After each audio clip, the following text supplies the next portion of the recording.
Mr. B? What's a cup of tea? What's mushy pea? What's the biggie thing? What's all this then? Hello, everybody, and welcome to What's All This Then? It's a podcast about the United Kingdom with new episodes every Monday and bonus episodes every Thursday. In the previous episode of What's All This Then Finest, as promised, Libby did a bunch of research into the history behind Guy Fawkes and the Gunpowder Plot. So if you want to learn all about that, as well as support this show and gain access to all of our previous bonus episodes and video episodes as well, then head on over to our Patreon at patreon.com/What's All This Then? But today on the show, we are talking about a cult classic British 90s sitcom that as a teen taught me that there is simply nothing funnier than making a reference to a piece of pop culture. So with that in mind, here is today's intro. Pat, if you could put some knockoff Star Trek music under this, that would be great. Thanks, Pat. Hi, Pat. Spaced. The final podcast frontier. These are the episodes of the podcast What's All This Then? Our continuing mission to explore the strange world of the United Kingdom, to talk about twee English pastimes, usually involving conkers, and to go boldly where no podcast has gone before. Saying something that Edgar Wright directed is good. Sorry about today's intro. I woke up late and had to write it while I was doing my hair. I'm Charlotte McDonald, and I'm joined as always by my wonderful co-host, it's Libby Watson. Hey, Charlotte, don't talk about your... No, wait.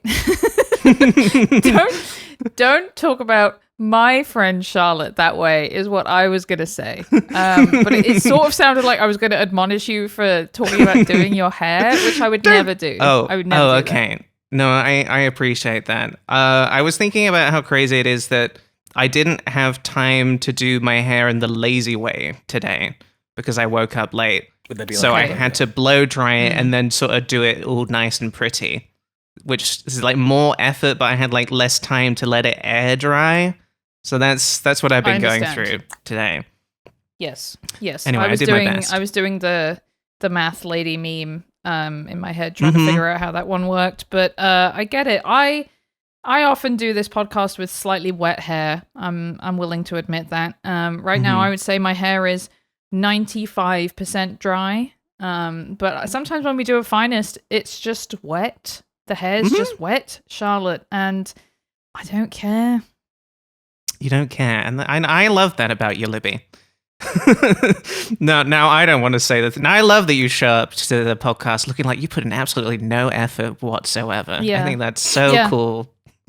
I'm actually doing sort of like politics or praxis maybe by always looking like shit. It's actually it's on purpose. And I could look nice if I wanted to. I just have never in my life wanted to. How you doing, Charlotte? It's hot here. Do you want to do some weather talk? It's hot here. We could do some weather talk. Well, it's a fucking British hot. podcast. It's all hot here. Dun, dun, dun, dun, dun. It's all hot here.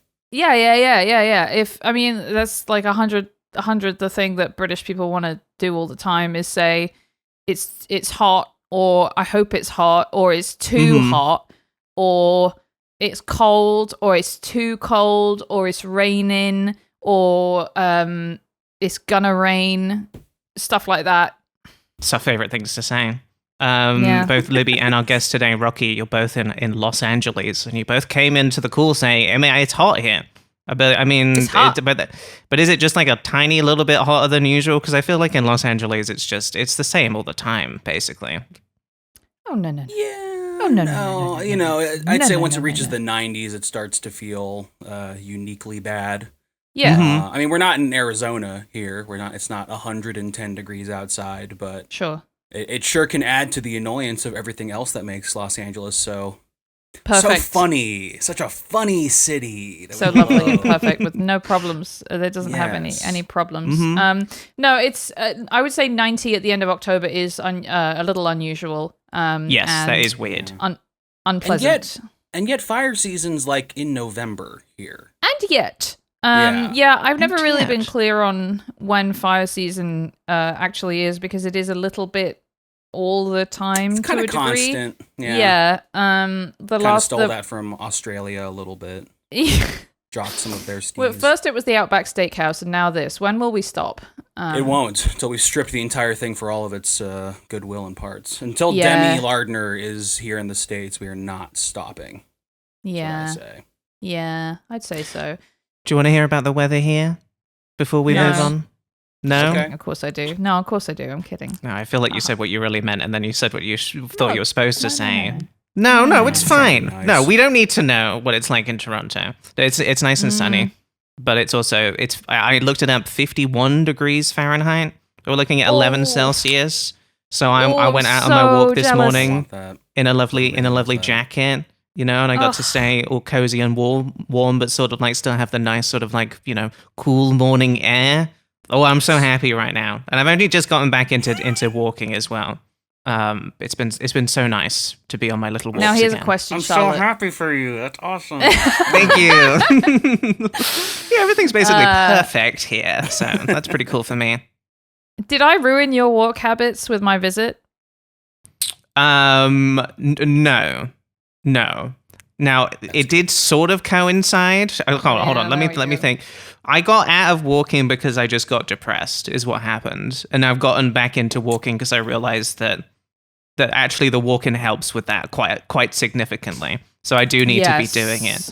Now I do remember in the period leading up to your arrival, Libby, I was like, oh, I desperately need to do some proper cleaning in my apartment. Now, did that compound the sort of sadness that maybe potentially led into me walking less? Possibly.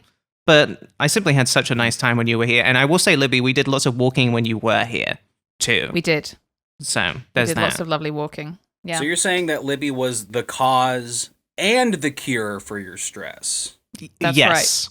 Right. Mm-hmm. Mhm. Kind of beautiful. Mm-hmm. Kind of beautiful. And Much now- like Should be out alcohol, there. I am the cause of and solution to all of life's problems. Simpsons. Mm-hmm. Simpsons quote. Simpsons. And Libby, I'll simply never be able to quit you as well. Because now you're part of my livelihood as well. So there's no Rocky has escaping. raised his hand in a really polite way, and I want to acknowledge that.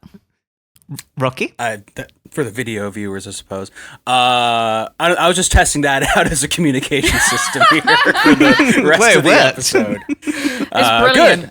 I Very wish good. our other guests would do that. Would just politely raise their hands. It's just nice. Hey, it's just nice to know that the hands are there. Because you don't get to see Exactly. them much, on a podcast. It's all about true. shoulders and mouths, on a podcast. But I could do this. It's all about what is she shoulders doing? and mouths. Hey, Yeah. if you're a There's video rewards. subscriber and a hand lover, you're going crazy right now. I'll just say that. I'm realizing I I understood should. what this is. Also, I just You do wanted to say- understand. Okay. Yes. The two But I also- fingers fuck off. That's good. But I also learned something today. I didn't know what a conker was. So there we oh go. wow. All right, Other than Charlotte. that, he has Welcome. a bad fur day every once in a while, if you know what I mean. Yes, dude. Yes. The wet hair. Exactly. Yeah. Another callback. So many callbacks on this. Well, thanks for having me podcast. on. Thanks for coming. Let me introduce this guest who's about to leave because it's all finished. So we know him best as a member of Everything Now Show, which is the best improv comedy group on Twitch, which I promised is a good thing. He's also a filmmaker and a drummer, and he's here to answer the question, what would What's All This Then be like if it was wet? It's Rocky Pajarito. Welcome to the show. Please Rocky, don't what- make me get wet, please. Oh, no, No. not again. I hate getting wet for my videos. No, not again. I do. I wasn't even thinking about that when I started the wet hair thing, but Yeah. that's an avenue of something. That's something, isn't it? There's a connection. We're kind of, I think we're landing the plane on the wet series unless someone out there says, no, keep doing it for money. Right. We will be transitioning to stuff that makes us less stressed out than how can we heighten the game of we are Yes. drenched in water. For Okay, those s- listeners who don't know, we made a series of sketches that recreate movie scenes, but you're just the characters are just being drenched in water progressively as the scene goes on. Yep. First It's one stupid. was Social Media, the Social Network, right? I forgot the name of the movie. Social network, Social the Network. social media. social media. You're just going to do social media is wet now. You know, what if Twitter was wet?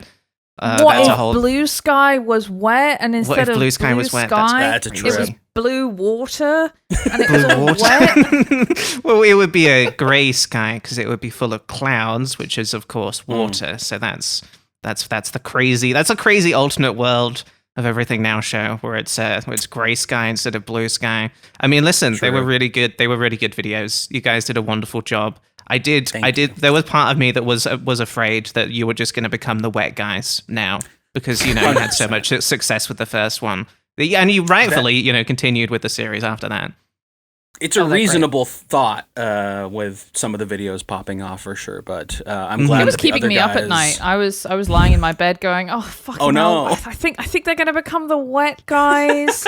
Oh shit! And I had to get up and have a cup of tea about it because I was so worried. Wow, we were the cause for getting a late night cup of tea. That's kind of an honor in a way. Yeah. Well, if it was true, obviously it's not. Didn't think about it at all. But when I saw the videos, I was like, "Oh, another great one." These guys, look. Let me just put this up front. Everything Now show is sort of insane in how much effort they put into being good. We know so many people, Charlotte, who put in, I would argue, some effort and are really good.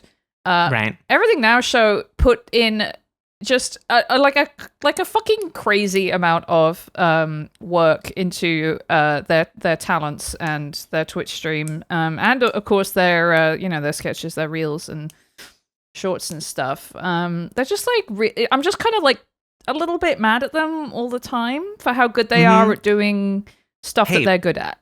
But here's what's crazy, Libby. They put in so much work and then also none at all because it seems like they just like make this stuff up as they go when they're live. Isn't that crazy? That it all just sort of like comes from their brains when they're doing the show too? I mean, that combo of things, so much work and then no work at all. I mean, that's special. Rocky, care to comment? Yeah, it's thank you. That's also oh gosh, you're all so nice. Yeah, it is. It's I'm so proud of it and my friends that we get to make it, and thank you so much for your kind words about it. It's a fun time, and yes, as we progressively do less and less preparation for it, and it's just kind of like, all right, I'm going to put this wig on and we'll see what happens. It's still joyous, and the audience is a big part of that, and it's been really fun, and I'm so thankful that our paths have crossed with yours and that we're all kind of, friendly in this Goo Crew family because it makes us feel like, with all the things that are happening on Twitch, all amazing things currently, everything wonderful happening with the people who run the platform and the people who are popular on the platform, kind of the movers and shakers and whatnot. Sort of the golden age of Twitch right now, I think. Exactly, right? Yeah. And, might make someone consider, like, wait a minute, is there something nefarious bumbling underneath all the surface here, Is there... No. Is there... It couldn't be. No, absolutely not. But I think we, in particular, at the Everything Now show, feel safe and happy because we've got family like you two and oh, Rocky, stop! Gonna make me cry. I'm gonna leave. I know you do. No, Charlotte, no, come back. What did I do? She doesn't know how to handle. I see what she was doing. She was using it as a reason to turn down her air conditioning, which she's forgotten to do. It just occurred to me I did actually need to turn off the aircon. But also, I was so overwhelmed by. Yeah, exactly. This is what I've learned from the fine that's folks improv. Everything Now. I was going to say fucking improv. That was some rock solid improv right there. Yeah. What else have I learned? You've taught me that improv is funny and good, which I don't think I knew before as well. Can be. It can be. Look, I'm in a very good position of only ever having seen good improv, which I think is not let's say the median improv watcher's experience, maybe. I have been to some improv shows here, but frankly, I've only been to like really, really good ones, like Neil Campbell and Paul Rust's Playhouse Masterpieces series. We've gone to a few of those, and those are great. And Everything Now show, and that's pretty much it, I think. That's an honor. Yeah, and yeah, it's amazing. I was lucky enough to see the Everything Now boys' new studio, which was quite impressive. it was very impressive to sit next to the rotating cast of you guys doing OBS stuff and looking at it and going, holy shit, you guys have like custom software that you use. You have something called, is it Blender or VMix? We use VMix in kind of place for traditional OBS use a lot of the time. And then, we use Blender to create background sometimes. Usually we're just Googling stuff and stealing it, but other than that. Right. Like, yeah, and then I think about when I'm doing my streams and I'm like, hold on, chat, and then I sit silently for 2 minutes looking for a PNG. That's us also. I don't find that to be too different. Don't worry. Sure.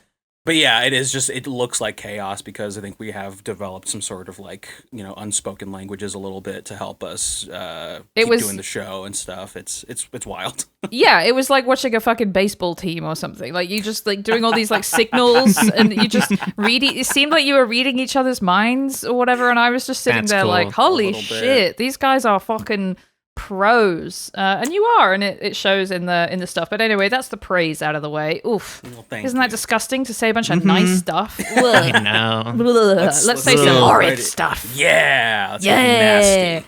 England, what about that then? Ugh, gross. Devious bastards. Yeah. I don't know who that was or what that is. Okay, well, Rocky, we do have a question we always like to ask our guests when they come on the show, which is, of course, if a penis was big enough to be a plane, would the balls be at the front or would the balls be at the back? I think the back is where my head goes immediately. I mean, that just kind of is instinctually what I'm thinking. It feels right, like, right? Libby, do you have any thoughts on this? I mean, I don't know how it could be. I don't know how you could make an argument for anything. I almost want to make the argument for the front just because no one else has, but I can't see what you would ever say because the balls is at the back of the penis. The balls is at the back of the penis, of course. So this is traditionally, yes. I'm bringing this up because I recorded an episode of Guys yesterday, and this topic came up, and both of them were like, "It's clearly balls at the front because the penis plane is propelled by, let's say, ejaculate."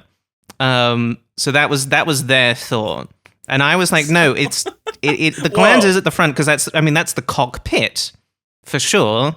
But they were both and I felt out of my depth. I'll just say that to be outnumbered on that one. That's Rocky? crazy. I wish I'd been there. That's a tall order to be outnumbered by that take in particular. Is the implication? I'm just trying to clarify and understand it.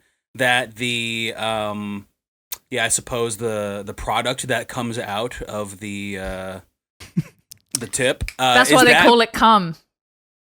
Right. That's what that is. Because it comes out. They say cum, much like a product.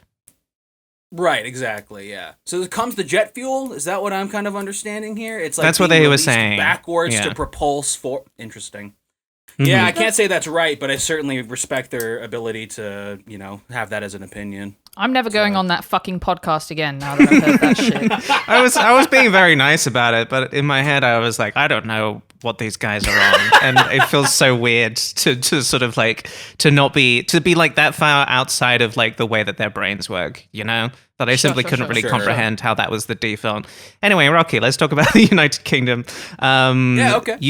You went there recently. I did. Was that the first time that you had been to the UK? It was my first time going to the UK, yes. I've always wanted to go.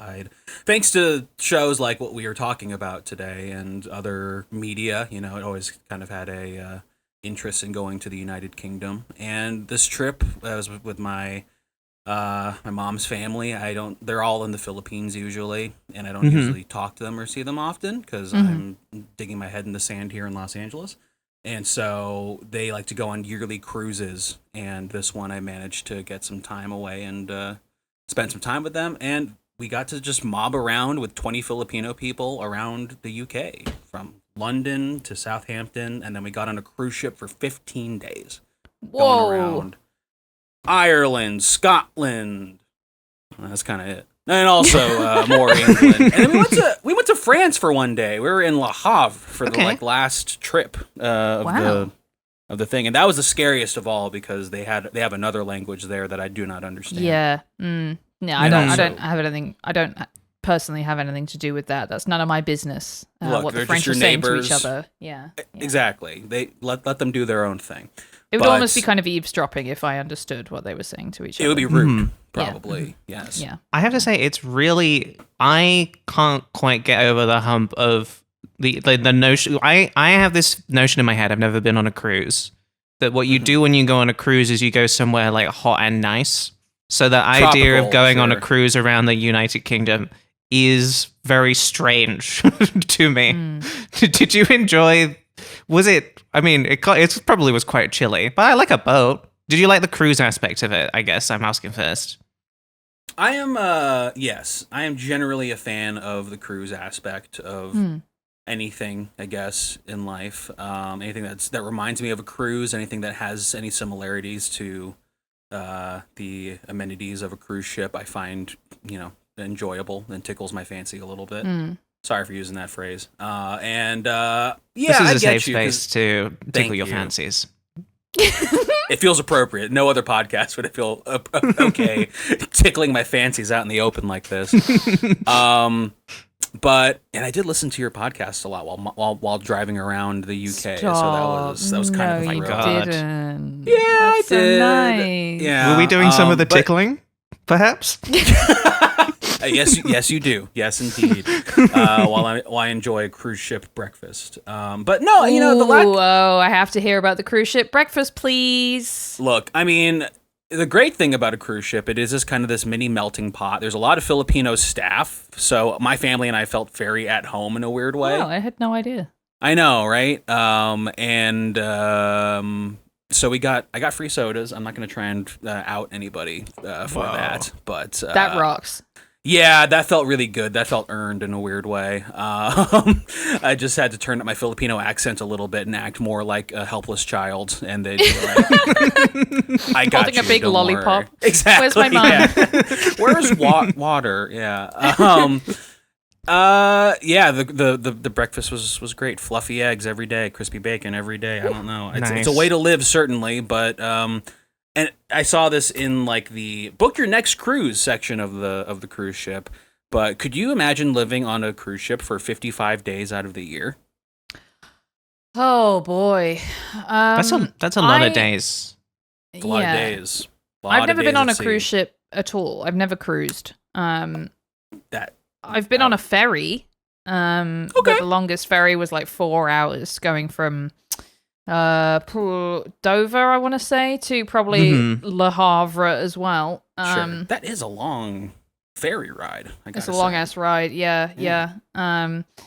So I guess that was fine, but it was short. I do not like to be trapped places. Yeah. And the idea of a cruise inherently makes me a little afraid.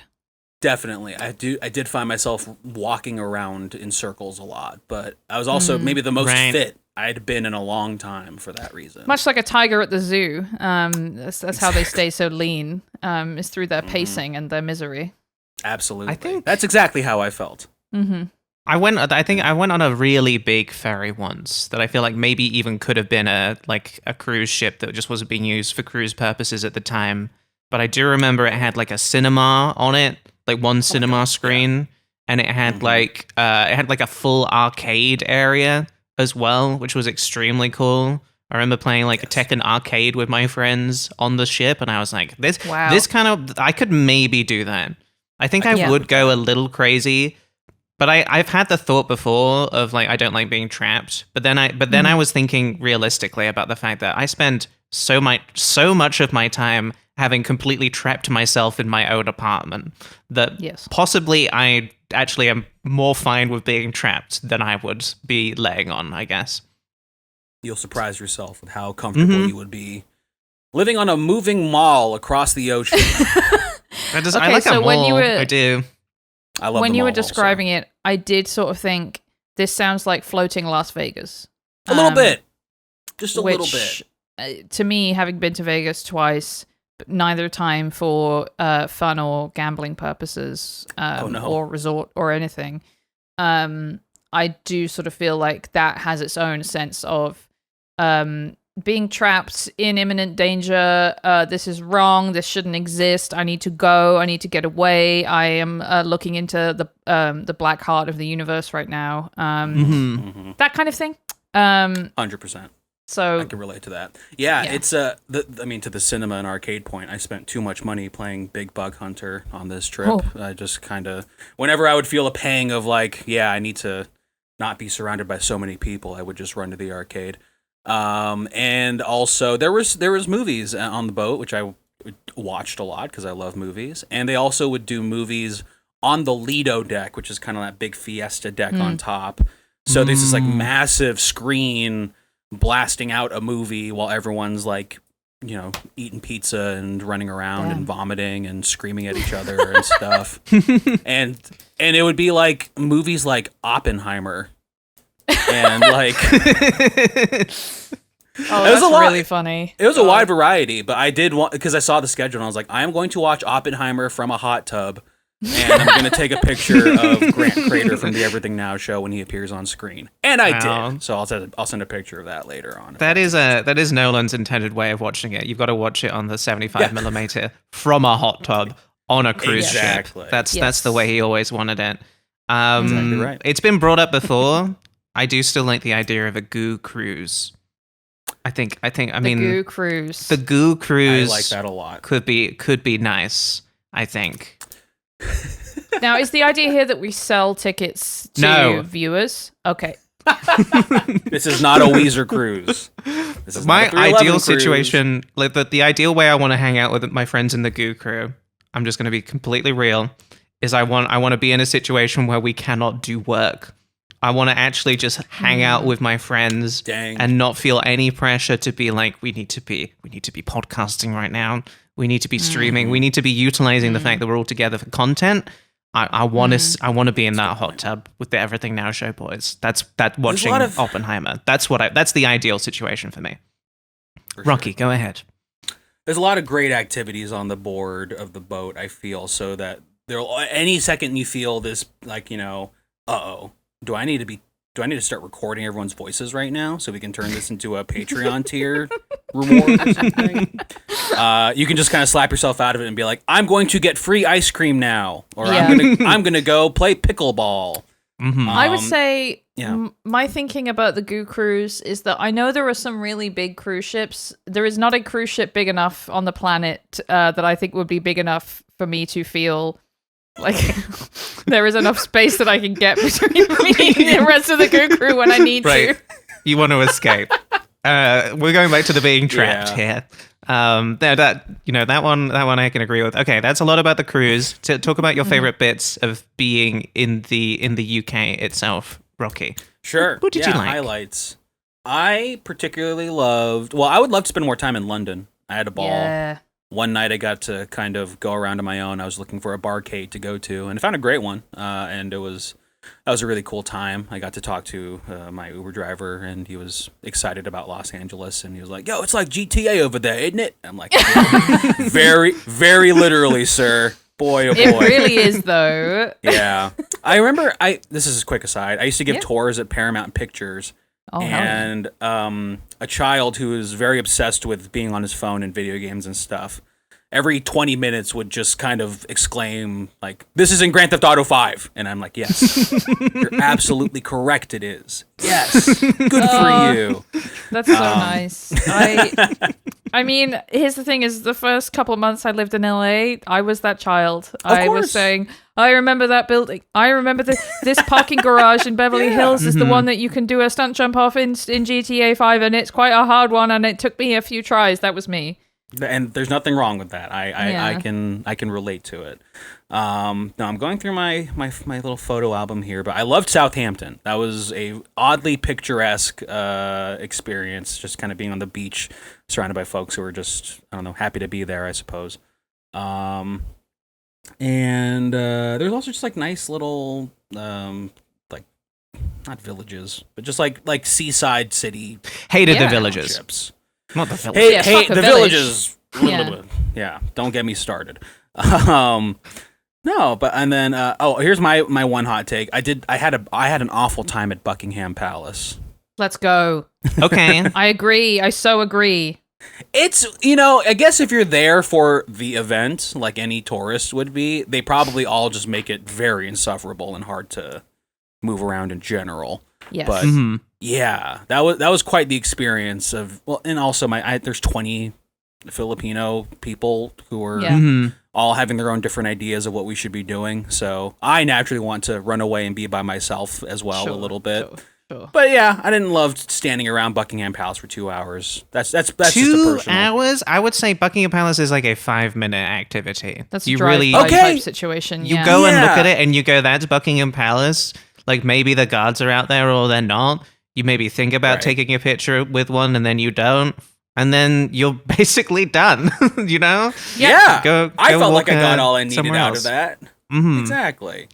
But I did wander around a little bit after it got a little stir crazy, and I just love doing that in London even. Just kind of like just all the shops and whatnot. It's a great wandering city, a great walking city in general. Hugely so. I got to use the tube once in my entire stay there, but I felt very confident.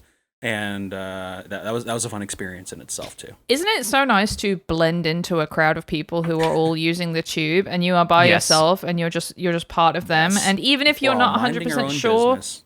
Even if you're having to check the signs a lot, it doesn't matter. No one knows. No one is looking. You're just part of the what's a group of ants called?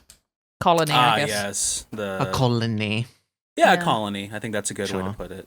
Yeah, and I did. The tube. I'm a huge fan of the signage on the tube. I think it has the best signage of any metro system in any city. It just makes it so easy to get around. Yeah, I mean, I miss the tube. I haven't been back to London in forever.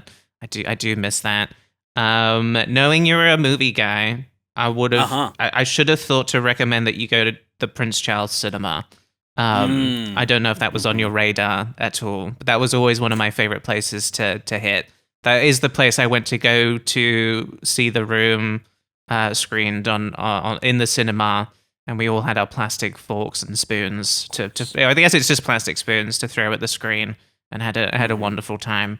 Lots of good memories of going to that spot for sure. That's beautiful. I am sad I didn't go to a cinema while I was there. Cinema. There was a great, I don't remember any of the names of the places I went to, but there's like a huge IMAX dome in the middle of a street that we were driving in circles around, and I was like, that seems cool. I would like. There's like one in the middle of like a roundabout, if I remember correctly. Yes, exactly. Yeah, it's really it's quite unnerving. Yeah, it was a chaotic day, but also we went to like one of those street markets kind of, and it was just filled with people and stuff, so I was just taking it all in, and I was loving every second of it. Yeah, I mean, that all sounds great. I'm assuming you didn't get time to have, for example, a Tesco's meal deal.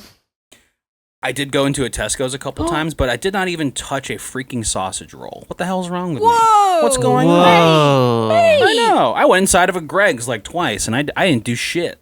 I'm so sorry about that. It's like edging. It's Greg's edging. A little bit, yeah. I did have I had a scone in Cork. I think is where we landed for that one. As fine a place as any. Yeah, for sure. Yeah. And also my family just loved looking for the closest Chinese restaurant that they could find in any given tourist spot, just in case. And sure enough, there always was one, which kind of was nice in a way. And then someone else jokingly said, like, if you want to know what the best food to get in a section of the UK, just look back on who was colonized the most for it, and then it's like the Indian food here is amazing and stuff. It's a cheeky joke. I feel bad for even bringing it up. Yeah, End of mean, sentence. what are we gonna do about it? It's you have to say it to us sometimes. Yes. I'd say also the history of the England was also some of the most compelling stuff. The castles and the old churches and whatnot. It's incredible to see so much history still standing and whatnot. Yeah, let me say that the history that is from before we really got started on like doing mega racism. It is much more fun and cool and good to enjoy. It's like it can be a bit nasty, people getting their heads chopped off and stuff, but it was a really long time ago, so it was just sort of like, oh, that's a bit nasty, isn't it? Yeah. You don't have to sort of worry about it so much, so maybe that's why I like that sort of stuff. But that does lead us, Charlotte, into this week's British Thought of the Week. Tea's quite nice. What happened to Noel Edmonds? EastEnders. Bloody raining again. How do they make Scotch eggs? Did they finish Brexit or what? Thank you, Rocky. That makes me feel good. It's so true, though. Did they? I don't know. No one will tell Nobody me. knows. I keep asking. Know. No one will tell me. Charlotte, this week's British Thought of the Week is: have we been conned by the ale conner? Have we been conned? I would love to know if I've been conned by the ale conner. By the ale conner? I surely wouldn't know about it if I'd been conned by the ale conner. No, you wouldn't know. So somebody sent this to me, and I'm going to read their name from Instagram because I always forget to read the people's names from Instagram what sends stuff to me, and their name was Sam. Thank you, Sam. Thank you, Sam. It's surprising how many people send us stuff on Instagram, given that we don't ask them to do that. I have to say. I really appreciate it. I really, really Yes. appreciate it. So this is sort of breaking news to some degree from Gloucester in the United Kingdom, where every like year, Gawker, but for the UK. Okay, what did you just say? Bad joke, really bad joke. Mostly just off a pun. Said, "Is it the Gawker of the UK?" Let's go ahead and Gloucester. Is Gloucester the Gawker of the UK? It's just Gloucester. the G and the ER at the end. And I understand. Okay, that makes total sense. And you were right to say it. I was just worried that I was missing some sort of second meaning of gloss that is like gawk. So that's my bad. It is also really fun to make us. It's always fun to make us say gawker because it sounds like a completely different word. Yes. Yeah, true. Yeah. We should be saying gawker. It sounds like you're saying Gorky Park or something. Yeah, or indeed Sebastian Gorka, which a lot of people think. There's a lot of people think about that guy. So every year, this pub in Gloucester holds an event called the Assize of Ale. And Assize is spelled A-S-S, don't get too excited, I-Z-E. Sort of like, think about it like arse size of ale. Because that's of course what I'm thinking of. The arse size of ale. How big is that ale's arse? And this is also the line that Hank Azaria says before Al Pacino says his popular line in Heat, right? And how would that go, Rocky? And also, just let's imagine it was wet as well. What's the ass size? And then Al says this crazy thing. She's got a great ass size. She's got a great big ass size. Yeah. Anyway, I'm derailing this. Please. No, you're not. This is perfect. That's your job. It's our job to try and do the podcast, and it's your job to be just kind of a little nasty fucker. No, you're doing great. It was so nice for you to pour all of that water over your head as well. That you had that ready to go just for that. You're going above and beyond. Anyway, Libby. For sure. So the Assize of Ale was apparently held on the 27th of October, 2025. Actually, no, I think that's when the video was uploaded, but it was held very recently, like within the last few days. It is an event held every year in Gloucester. It is we'll get to it. Let's watch the video for a little bit and hear what they have to say. Okay. This truly is a tradition to behold. You need a small stool, an ale conner wearing leather breeches. Show us what you got. You need a willing member of the public happy to check said breeches for any tampering by opposing pubs. Charlotte, would you like to just describe what happened? Okay. Well, I mean, we're starting off with. I mean, okay. Well, I should paint the picture. Lots of old guys wearing kind of old-timey clothes. Okay. Yeah. Well, that's important. One of the guys in, I guess, quite what seems kind of like tight-fitting trousers or pantaloons or some such, Enough so, well, maybe it just seems tight because he's standing on a stool, sticking his ass out at another guy. And then the guy is sort of like kind of gingerly, but still doing it. Sort of like, I want to say, kind of navigating the contours of the man's ass with his fingers. Yes. Poetry. Right?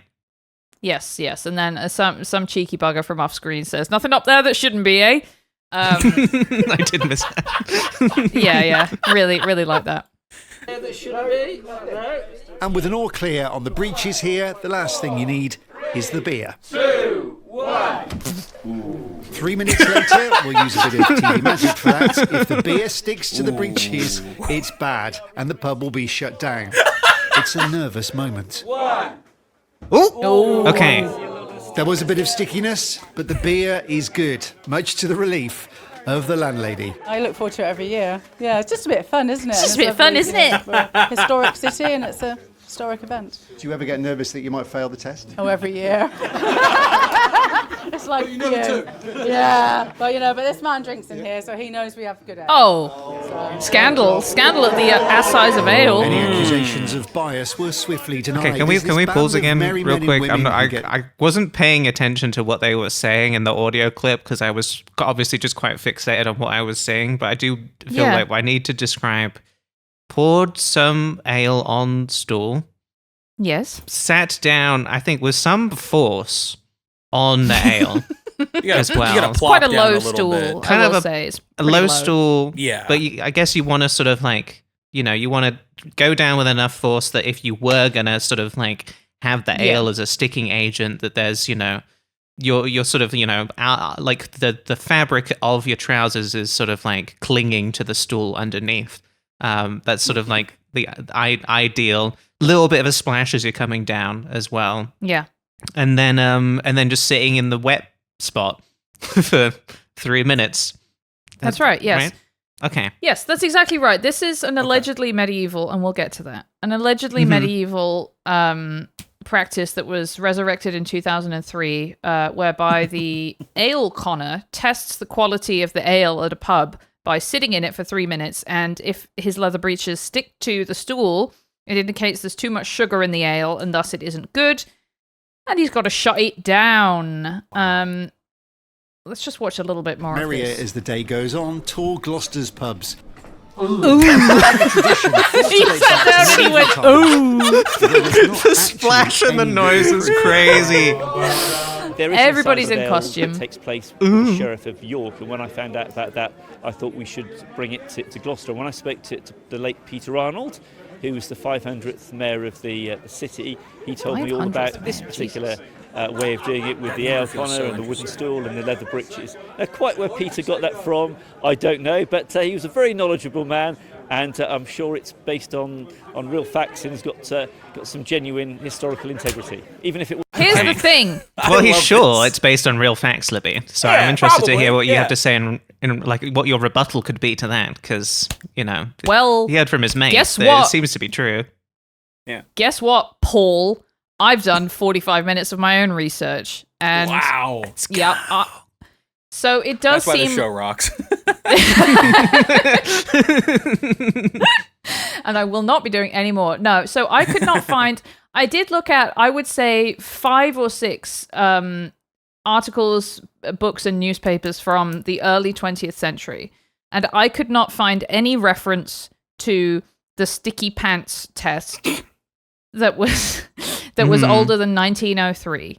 And this is something that other people have pointed out. There are blog posts about this and everything. But that basically there isn't really any evidence that the sticking to a stool test was ever actually done in medieval times. The oldest reference I could find to it was in, I think this was an article in it was in American newspapers. And it's the same. It's the same story that appeared in a number of American newspapers all around the same time in the early 20th century. But basically saying this exact thing where it says, for example, this is from the, what is it? It's some fucking local paper. The Beatrice Daily Sun in 1903. In England and Scotland, a couple hundred years ago, Ale was tested for no impurity other than sugar. If it had no sugar in it, it was regarded as unimpeachable. The official ale tester wore leather breeches. He would enter an inn unexpectedly. Love that, by the way. Yeah, like a secret shopper. Yeah, exactly. Secret shopper, but instead it's the secret sitter, I guess. Draw a glass of ale, pour it on a wooden bench, and then sit down in a little puddle. He would sit there for 30 minutes by the clock. That's a long-ass time. That's way longer than 3 minutes. Yes.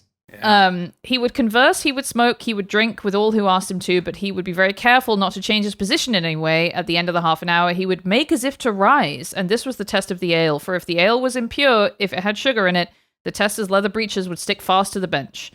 So this is the oldest reference that I can find to this. There was a real position called ale conner, and the ale conner's job was to test the quality of bread, ale, and beer to make sure it was good.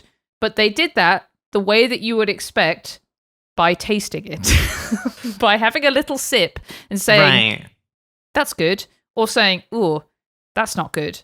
So it seems like, I would love to know if anyone has any better information than me, the 45 minutes of research doer, about whether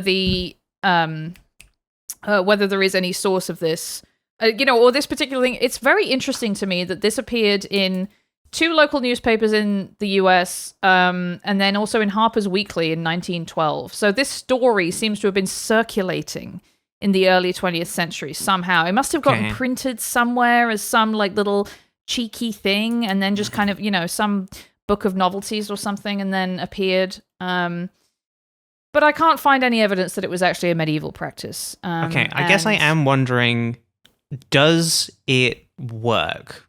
Right? Like, that's such a good question. Is there, like, could you intentionally sugar some ale and sit in it for 3 minutes and then see if the stool comes up? Because I don't think I've seen any footage of that. It seems unlikely that it would happen, but I don't know. This is where I'm starting here. Seems like prime, something for the Mythbusters to test out. Indeed.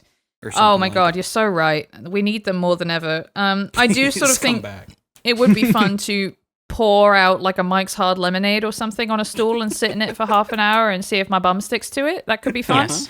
But this does smack to me of the same thing that we had with Dwyle flunking, which is also to do with beer and pubs, where some bloke decides that this is a medieval thing. They bring it back because it's fun to do, and they have to say it's medieval, so they have an excuse to wear a hat like this one.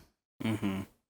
It's another indicator of the power of oral history, and also the cheekiness that helps the UK reign supreme in terms of sociological comedy. And I'm not even saying that ironically. It's literally a series of islands filled with like peanut gallery members who all know the right timing and right words to say to react to a situation. Yes. It's gorgeous. I think it's beautiful. Absolutely. Hence the bloke saying, "Oh, I hope there's nothing that's not meant to be there up there, eh? Eh? That's everybody. Yeah. That's every old bloke in the country." Right. Yeah. It's just something fun for them to do, once a year, is to put on their little outfits. Yeah. I do wonder how they pick the guy to do the sitting, right? Oh, yeah. I mean, with the little information about ale conners there are, it seems like there's still like ceremonies to like get like nominated and to become them, or like be chosen annually, I guess. Common Hall of City of London. Wikipedia. I'm assuming this is a totally trustable resource. This is something that does happen in London as well, but they don't do it with the sitting thing. They do it with the tasting thing. Gotcha. See, when you said the tasting thing, I was like, so he sits up and then they taste the stool? And then like that's the thing that decides if the beer is good. Okay. This beer has to be so good that it would still taste good if some guy's bum was on it for half an hour. Okay, that's how good our beer is at this pub. I'm sure there's all sorts of interesting history. I mean, I was reading, one of the books I read was this book from the early 20th century about like the history of like licensing laws and on pubs and stuff. So it is interesting to think about like the development of these types of regulations. 100%. Like how governments have decided that it's in their interest to stop people from selling bad beer, and let's appoint a guy to make sure we don't sell bad beer. But that seems to have little to do with this guy in this Timu medieval mayor outfit. But hey, whatever makes them happy, whatever keeps them out of Reform Party meetings, I'm in favor of. Yeah, it does seem like... Yeah, exactly. Go ahead, Rocky. No, I just, hey, nothing wrong with costumes, and if we're kind of like looking back at our history and being like, why the hell did we do that? That's kind of funny, and just kind of like sending it up in that way. I think that's a entirely good use of your time with your community. Like, I don't believe that it works, right? But it does, at the same time, it does seem like, if we're comparing it to Dwyle Flonking, which sort of seems sort of like full of like all of these sort of like little twee ideas and names and games, this one at least seems slightly more likely that it could have been. I think if we went far enough back and we found out that it was a real thing, I would be like, okay, I can see that. But for the time being, based on Libby's extensive research, I'm happy to currently believe that it's something that they made up to do just because it's a silly bit of fun. And because one guy in particular wanted to sit in the wet spot for a little bit in front of all of his mates and wear some leather birches, which does sound very nice as well.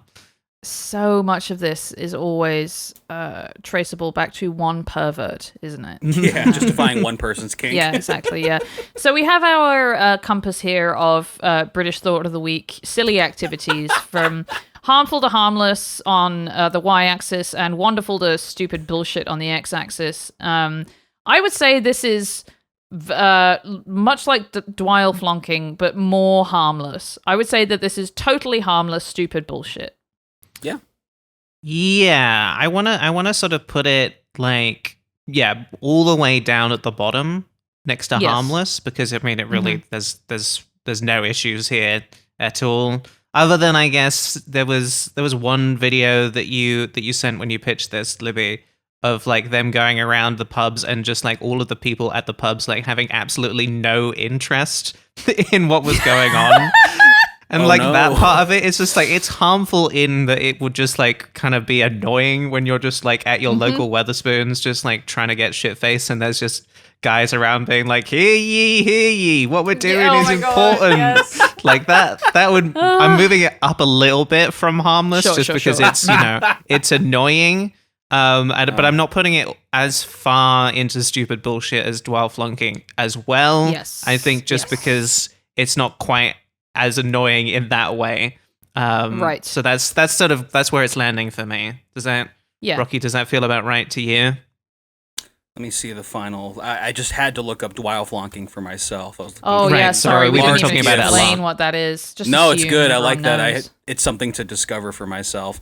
I think that's apt. Definitely on the more harmless side. I think one thing that does give me pause is that there's a lot of things that are steeped in tradition that also involve, old-timey outfits. I have this weird fascination with the idea of being a soda jerk, like being the person in the 1950s, when pharmacies used to sell candy and soda primarily or whatever.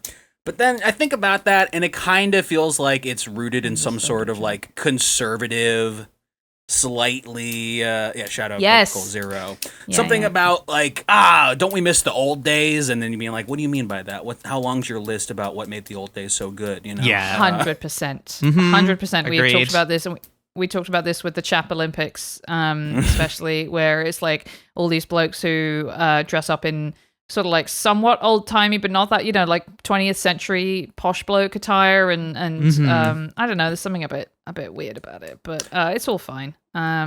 It's mostly harmless. I'd say so. Charlotte, I have one more little bit of business before we move on. Yes. From we can move on from British Thought of the Week by saying, if you have British Thoughts of the Week, please send them to us either via Instagram, as you guys seem to love to do, and we love that, or to our email, whatsallthispost@gmail.com. We love stuff like this, and we appreciate when you guys send them to us so that we don't have to do as much work. We do have a little mini segment here, which is called I'm Sorry. I'm sorry. It's an upsetting WAV file right there. Now, Libby, you told me we weren't ever going to care about corrections, but I but know, here we but- are. It's a correction segment, and that's the audio for it.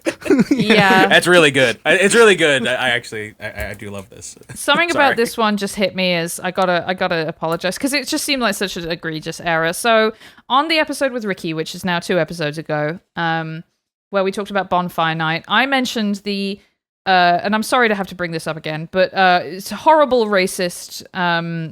What I said was a Bonfire Night, I guess, celebration or anyway, an effigy that was in Northern Ireland where these twats had made an effigy of migrants on boats trying to reach the UK and decided to burn that as just a fun little bit of politics, I suppose. Right. One of the nastiest things I've ever read.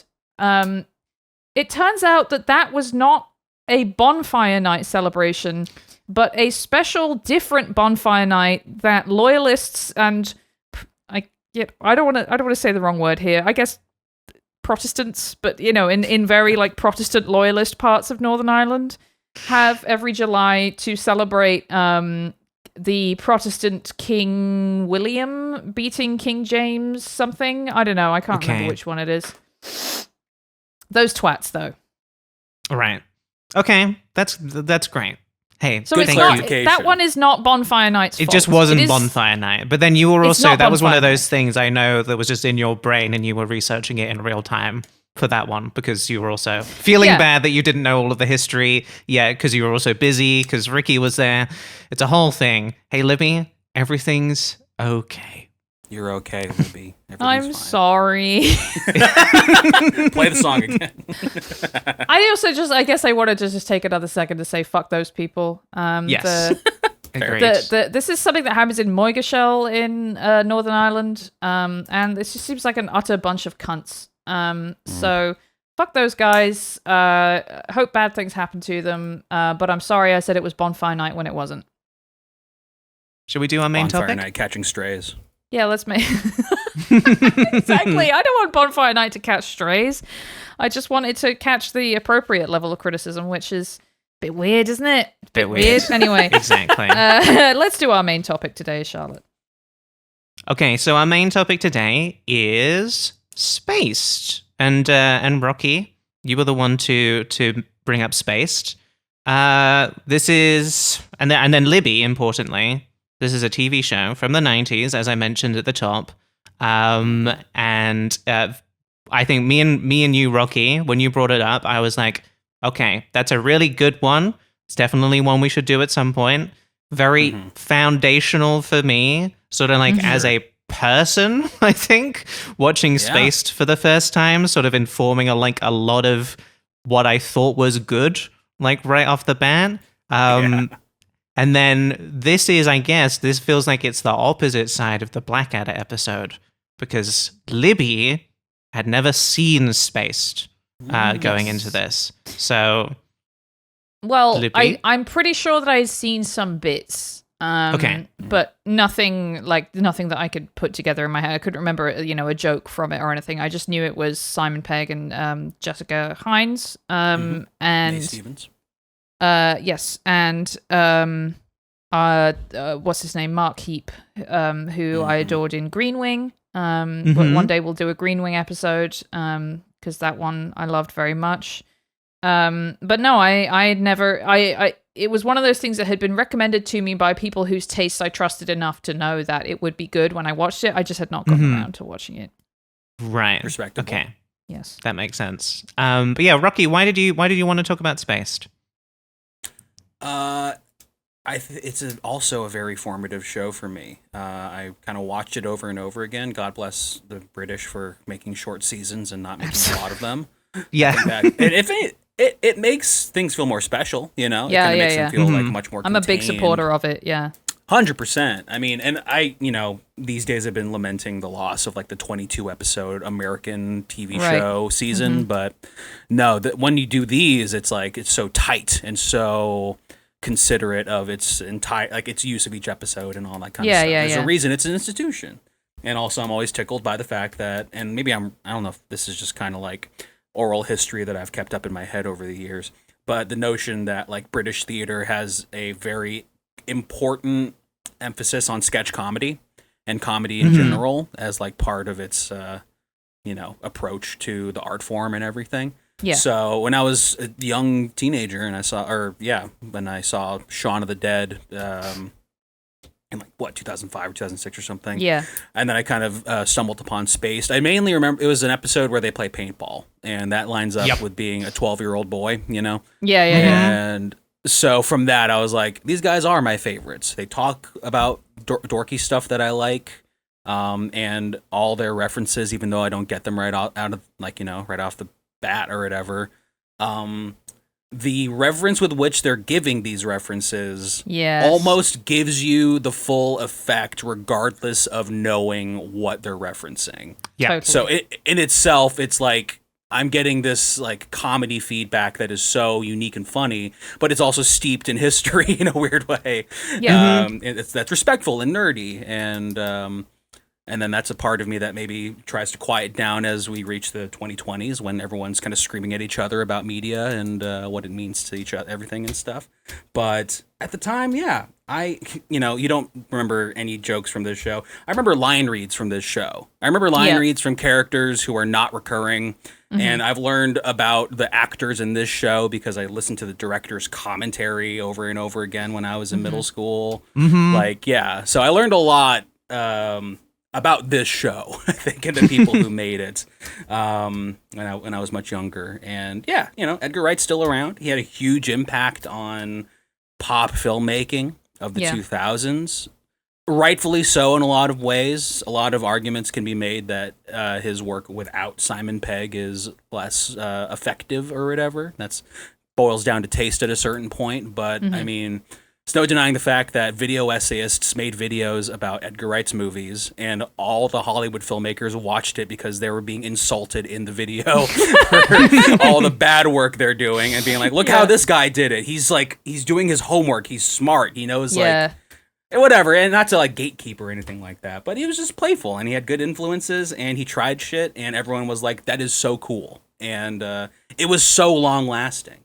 But yeah, I don't know. We're in a different era, I guess, now. And it was nice. I think like as someone who was like interested in becoming a filmmaker when I was like in my like late teens, early 20s, I feel like probably like I watched Shaun of the Dead first, very similar to you, and then kind of came to Spaced after that.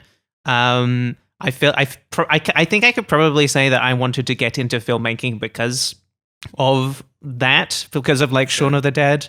Wow. Yeah. And because of Spaced as well. I think because it was one of those things where it was British for me. I was like, I know these people. That's huge, right? Yeah. That was a big one. Edgar Wright is from Wells, which is like just like one town over from me, where I lived in Bath. So that was a thing as well.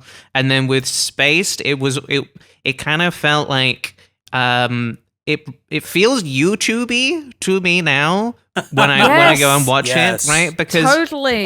And part of that is because like so many people who like were YouTube filmmakers were also like, I love Edgar Wright, I'm gonna sort of like ape his shit. Yeah. But also because like Spaced itself as a show, like the budget is like so much lower than the ambition, which is such like a key part of like doing like that YouTube filmmaking as well. Is just like we don't have enough money to do all the things we want to do. We're gonna try and do it anyway, and it's gonna come out looking like a little shit because of it, but also you can sort of like still you get enough from that like ambition and like the attempt that it still like kind of works really well.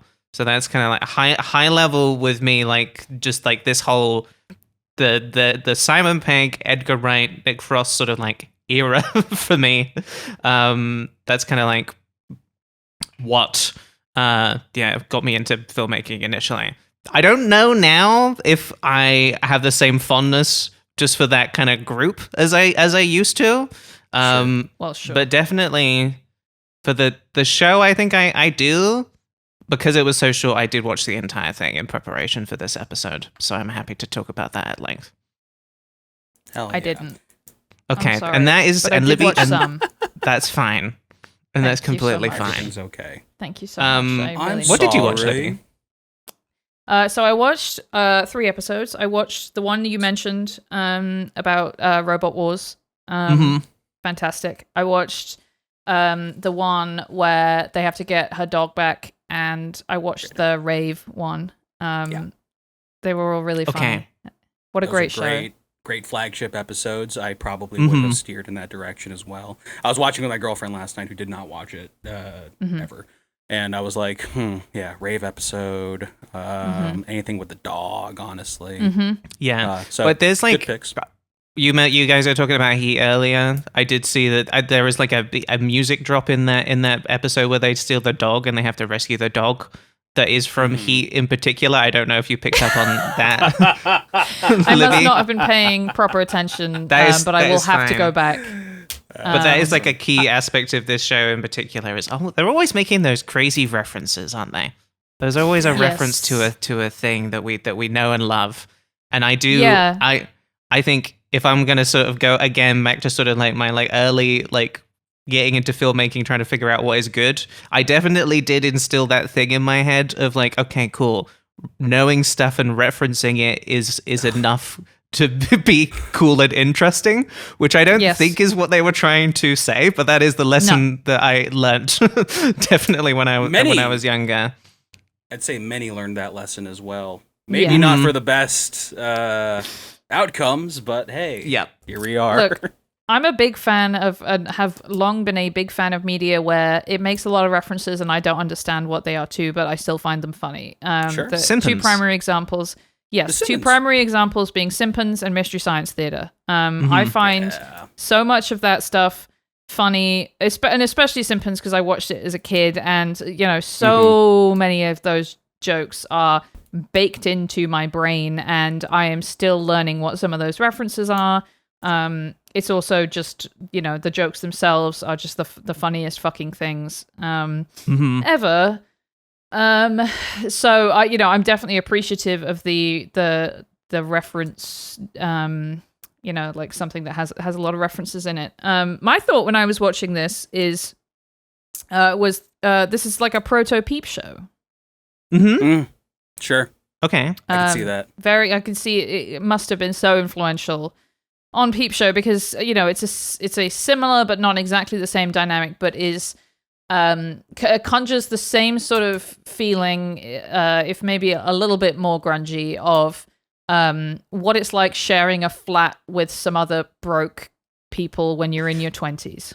Yeah, I mean, it is one of those like that kind of show people don't make anymore because it feels like everybody wanted to make that show as many times as they possibly could, and I think it's good that we don't make that show anymore. But it's like definitely early enough in the genesis of all these people are in their 20s and they're broke and they live in a flat together and they're friends and they get up to some crazy stuff.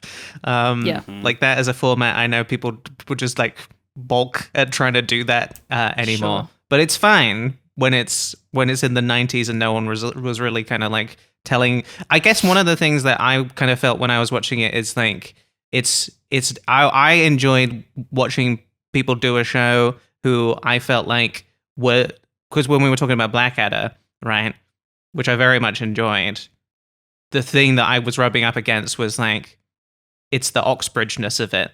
It's like I feel like all of these people think they're better than me. And then when I was watching Spaced, I was like, no, these people is like me, and yes. that was nice. I think watching it really at a young age, I guess. Yes, I can't tell you how much I related to Daisy the whole time. I was like, oh, that's me. I'm Daisy. Daisy Steiner, man. Yeah. I mean, I remember. Here's the thing: I've clearly changed a lot because when I was watching it, I was like, yeah. I'm Tim. I'm cool. Yeah. I'm into nerdy stuff. And then I watched it and I was like, no, I am fully just a Daisy now. And that is actually, I think that's one of the things because I always forget if I should call it. It's Jessica Hynes, right? She was originally Jessica Stevenson. Yeah. Yes. that is one of the things that I really appreciated, like going back to watch all of Spaced before recording this, is like, there, I think after Spaced, right? Not working with her anymore. That, like, you know, Edgar Wright and that ilk, it really does. It's devolved in my feeling into boy stuff to the point where it feels. It does suffer. I really do like a lot of that. I remember watching. There's definitely does some stuff that doesn't hit as much for me. Or didn't hit. Like, I remember watching Baby Driver and being like, I enjoy this just stylistically and don't really care for the story at all. It's just nice to watch sort of like good technical filmmaking, even if it doesn't feel like I really care about what's happening or the people in it. And that's fine. But there is a really nice balance in Space that I do miss when I think about my feelings towards the movies and stuff that they made later. 100% agreed. Okay, cool. I said the right thing. Yeah, you said it correctly. Good job. Libby, it's your turn. Every time I see Jessica Hynes in anything now, I kind of start crying just because it's like seeing an old friend in a weird I know, way. isn't she great? She appears in Paddington 2 and 3, and both times I'm just like, it's her. Yeah, man. God, I'd say it just makes me sad that like character. It makes me sad that she couldn't like go on that journey with them, I guess, in the same Totally. way. And it's just like that's just the way it worked out, and that's fine. You know, the boys wanted to make their boy movies together. But I was watching. What did I watch? Death of a Unicorn recently, which is an extremely mid movie. And then she shows up in that and has quite like a minor role in it. And I was just like, I love you, and I want you to be doing stuff that is better than this. You know. Yeah. So that does feel sad to me. Yeah. I mean, I think I'm not an Edgar Wright head. I don't know anything about him. I've seen Hot Fuzz, but I haven't seen any of these other of this sort of canon. I adore Hot Fuzz. Watching the episodes, and I think Simon Pegg is really funny. I was so obsessed with Daisy watching this. The bit where she is in the temp agency and is talking about having been fired over and over again, and the fucking temp agent is a real twat, and she's really resentfully having to sort of grit her teeth and say yes, and I won't get fired from this one, and then she's sort of holding up her sheet of paper and doing this behind the papers, and then she's giving her the two fingers behind the papers so that she can't see. I was like, yes, she's so great. The ones I watched, I also did love seeing, the classic thing of watching a British comedy and going, I know that person, I remember that person from this. Specifically in that episode, the horrible bitch who's running the restaurant or whatever it is that she's working at is Terry from The Thick of It. Incredible actor. I need to look up what her name is because she's fucking great. But it was nice to see her, nice to see Bill Bailey popping up. Oh, Bill Bailey is so good in it. I know. Love As him. Bilbo. Works at the comic book store. Yeah. And also Peter Serafinowicz is in there for a minute. And did I say that name correctly? Peter Serafinowicz? Serafinowicz is, I think, what I tend to say. Serafinowicz, yeah. He's like the villain of the narrative with Tim's girlfriend. Michael Smiley as Tyres. Fantastic. He's in the Rave episode. I think he makes a good appearance in there. Yeah, no, it's great. I mean, just like even Ricky Gervais makes an appearance in the last couple episodes of the series. No way. I think he shows up in the just finale, one before maybe. The finale, I think, or in the finale. Wow. He pops up. Yeah. David Walliams shows up as well. What is my least favorite character in the whole thing? So when you pitched it, Rocky, you were like, "Oh yeah, we should talk about space."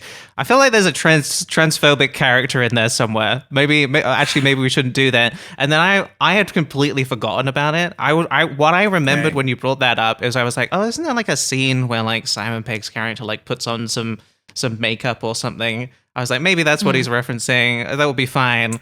And then I watched the whole thing. I enjoy the vast majority of it. I get to that one episode and I'm like, okay, Simon Pegg is saying tranny in this, which is No. And he doesn't. He actually goes as far as saying "big fat tranny" is what he says at one point. Yeah, in reference they to make a one punchline like out of that. gender non-conforming character portrayed by David Walliams, and wasn't feeling particular. It took me by surprise because I had unfortunately forgotten about that particular moment of it. I try. And, you did the right thing for sure, and I was still very happy to revisit it all the same. But there are lots of good people in it. I have to say, Louis, I should have. I don't think I'd watched this particular episode by the time I recommended. I was watching the Robot Wars one, and I was like, oh, if you're gonna watch any, you should probably watch this one. It sounds like you did miss one of my favorites, which is the miming shooting episode. I forget sort of like the key. Oh my god, yeah. It is an episode that is like mostly about just like a night out involving misplaced weed, right? Which hinges Like pub on this runs. idea that all men have this like secret language, which is that if one of them starts like miming shooting, then they're in like a shooting war together. And it's very funny. And it culminates in, I think, the best scene in the whole show, where Simon Pegg's character has been sort of chased around by this like gang of tough youths, because Simon Pegg, Tim, wouldn't sell them like a little bit of weed that he had, and they're sort of like cornered. It's him and Daisy cornered on a road, and the way that they get out of it is by miming a shootout together, and it is so And fucking the it's youths so also- fucking good. The youths, like, join in tandem. They're like, "Oh shit!" Like they have to like fight back also. yeah. So it's hilarious and I can't wait cheeky. until we do some peep show stuff, Charlotte, because I really do see the bones of Spaced in peep show. In a way that perhaps Spaced is better. It's certainly shorter. It was less successful, I guess, in that way. And Peep Show ended up going on longer, but stuff like that, the sort of terror of dealing with youths, I really love the terror Isn't of that being like a the fuck up. pilot in Peep Show where he's like he can't enter his apartment because Because there's kids a boy terrorizing who him. keeps saying, "Are you a fucking pedo? Oh, he's a pedo!" It's really good. Oh god, it's so great. It seems great. I'm really excited to watch it with Lewis. I know that Lewis is going to enjoy it too. I'm going to make him sit down and watch it. And I think it's one of those things where I have to tell Americans who have not seen it, give it a go. It's all it's only fucking 14 episodes. You can watch it in a weekend. Just put it on, get it in your brain, and you'll be happy to have it in there. And I will be doing the same. I think bringing it up in reference to Peep Show, it makes sense, but mostly because like my understanding is that like the space came very shortly after like British sitcoms were allowed to not have a laugh track, which I do feel like is very important because it is a sitcom, but I feel like a lot of like older British sitcoms, it's always going to be multicam stuff. And anytime there is any single camera stuff, it's always with a laugh track, and it is just like one of those like little key things that allows it to just feel more like a movie, which is obviously what they're going for. A low budget sort of like these people are sort of so wrapped up in pulp culture that they sort of see the world around them like that, basically. That's what makes it feel like key. YouTube to me. You're completely right, and that's what makes it feel like YouTube to me, because it has this feel of like, well, we've got enough money to do this. And like, in the way it feels like a movie, because it's not really episodic in the story arcs. I mean, again, I haven't watched enough to really know, but it's not like, it's not like fucking Friends where it's like, all right, the start of the season, it's going to be like, all right, this is going to be are Ross and Rachel going to get together season, or are, Chandler and Monica going to get married season or whatever. It's just like, well, we're just doing kind of this thing, and it looks a bit shit, and it has that kind of lo-fi feeling that reminds me of watching like early 2010 sketch stuff on YouTube, like Britannic or something. And, you know, it hinges on the funniness of those concepts like men miming shooting at each other or whatever, rather than any other bullshit. So, yeah, I really like that about it too. Mm-hmm. Yeah, fuck a story. Fuck a story. Now, the main plot thread of the show is that Tim and Daisy need to pretend to be a couple so that they can get an apartment together. And that is, like, it's a very minor thing. It could, like, plays into some conflict when they're just, like, trying to keep that a secret from their landlady. Right. But otherwise, who is great also, by the way. Lovely performer. She is, great. I think she is maybe my favorite character in the whole show. is Marsha. Fucking funny. You're right, darling. Yeah. Cigarette hanging out of the mouth. So good. 2 glasses of wine at the same time. Really good. And that's a really unnerving one because the actress is just doing a really good voice, and then otherwise she's talking in sort of like more posh RP and there's like a brief bit in one of the episodes where they cut to like what would her life have been like if she had been really good at running, I think, if she hadn't got hit by a car and then would have been able to continue on to be an Olympic athlete. And it cuts to her, and she's just like sounds completely different, and she's like a TV host, and it's very unnerving, but it's really good. I think it's interesting. You're like, is it less successful because it was only 14 episodes, like 2 series? I feel like my understanding is that they just basically made as much as they wanted to, and then probably just got like much better jobs being able to, like, you know, I guess in the case of definitely Edgar Wright, Simon Pegg, and Nick Frost being able to, you know, move on to Shaun of the Dead afterwards, and that was sort of being like big career trajectory type of thing. A lot of people really would like them to make more of it. That seems to be a very consistent thing. Is like, where's the 3rd season of Spaced? I don't think they need to ever do that. We are in such an era where we've seen that fail of things that are great being brought back and then being destroyed because of it. So it's funny that we don't have, as a species, the foresight to be like, clearly that's a bad idea. It wouldn't work whatsoever. What are we talking about here? Yes. But then again, Twin Peaks. But also that's another conversation for maybe. Okay, well, this is good to know as someone who's just started watching Twin Peaks recently and seeing that the show did come back and had another run. I was like, is this going to make me feel bad when I finally watch Twin Peaks: The Return because it's like less good? So I'm happy to hear. What I'm picking up is that no, I'm still going to have a good time all the way through. I'd say so. That's okay. Libby's giving a look. You got an opinion, Libby? I have the vanishing minority opinion of not thinking The Return was... I'm not going to say that it wasn't good. I'm going to say that it shouldn't have been made. Okay. And that's why I think it's cool, because it's like, wow, this clearly shouldn't have been made. Why'd they give him this much money to make it like this? It is insane. He's got so much money. There's so many long scenes where he's just like absolutely saying, fuck you. I'm going to have 9 minutes of a guy sweeping a bar because I've got 18 hours to do whatever I want with Showtime money.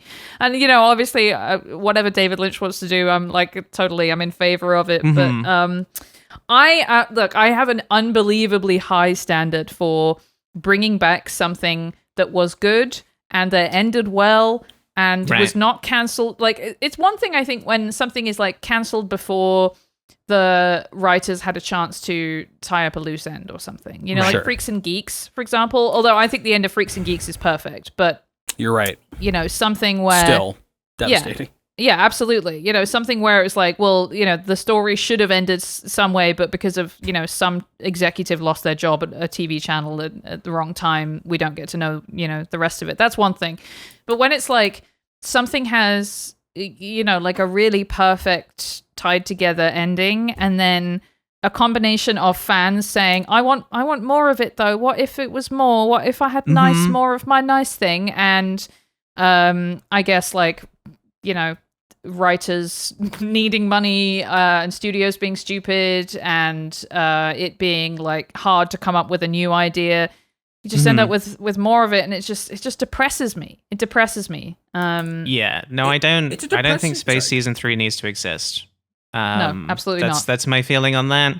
I think watching it the whole way through, I couldn't really remember how it ended, and I was I felt myself very satisfied by the ending. They really do just leave it just like, because seems to be, to me, I like that the relationship between Tim and Daisy seems pretty much just platonic, right? And that by the end you're like, these two have just grown closer, and will they ever fall in love? It kind of who cares, you know? They're just like a nice family unit at this point.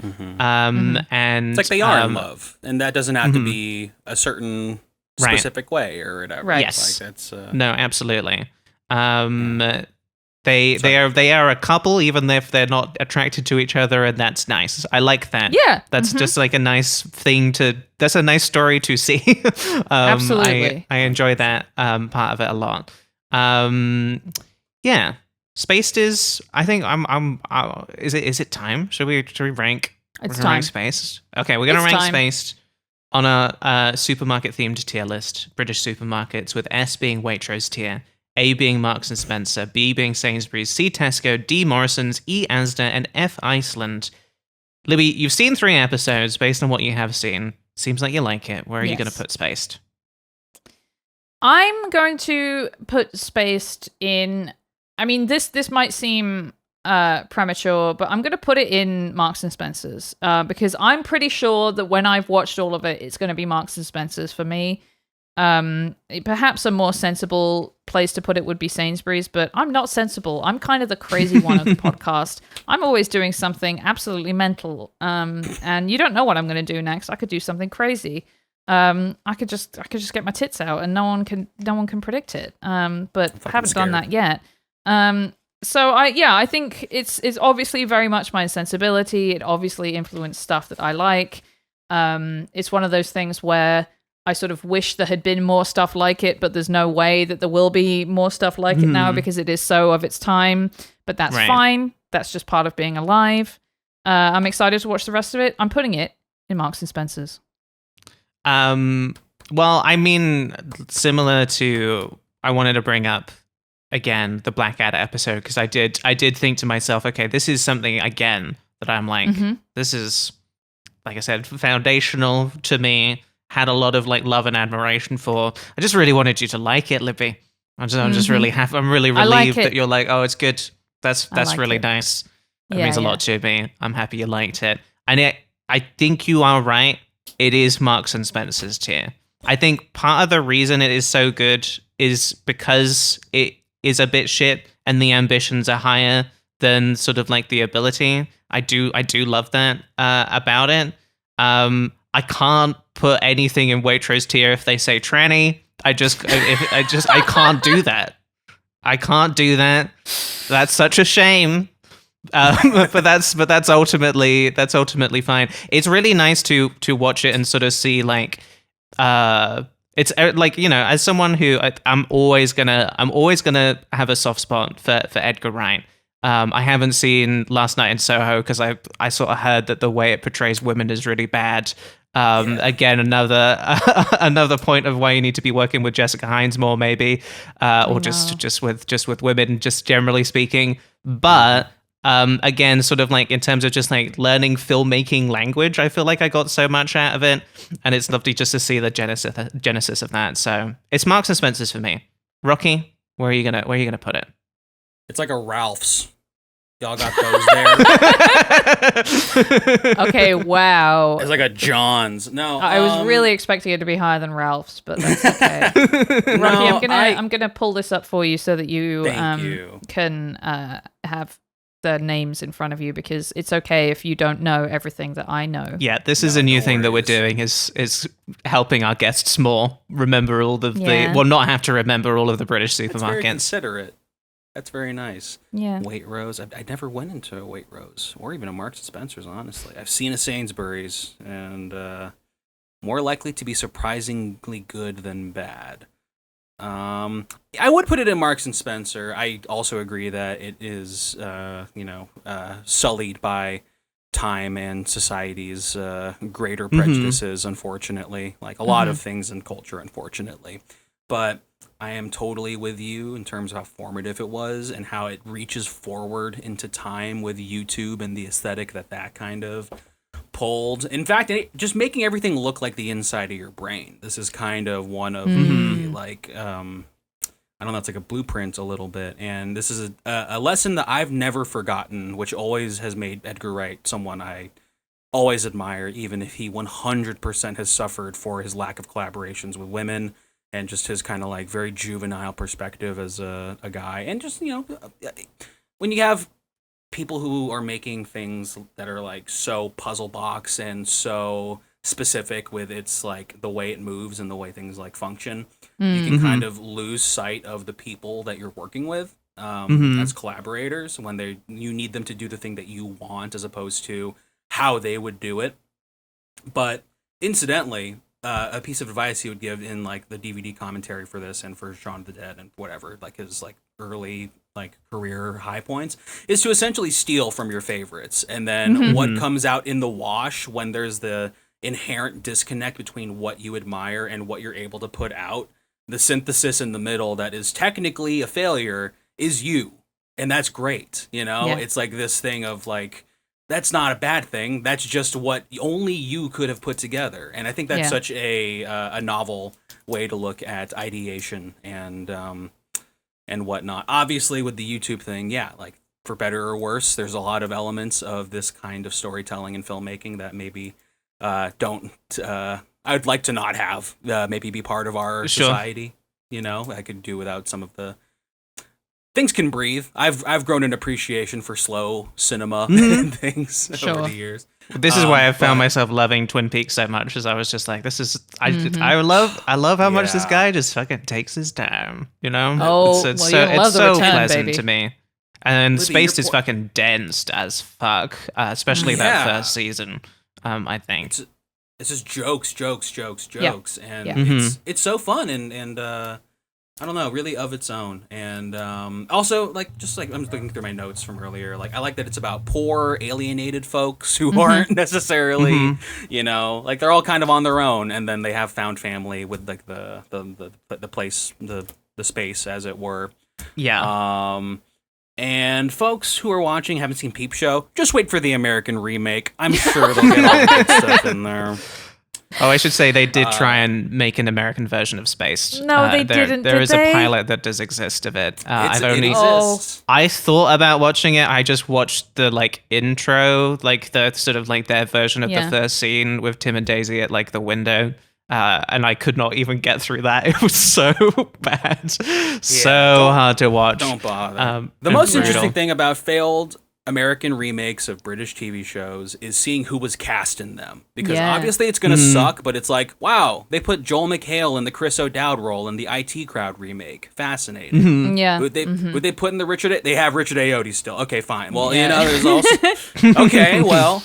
and then, Jessica St. Clair, a great American improviser, plays the role of Jen.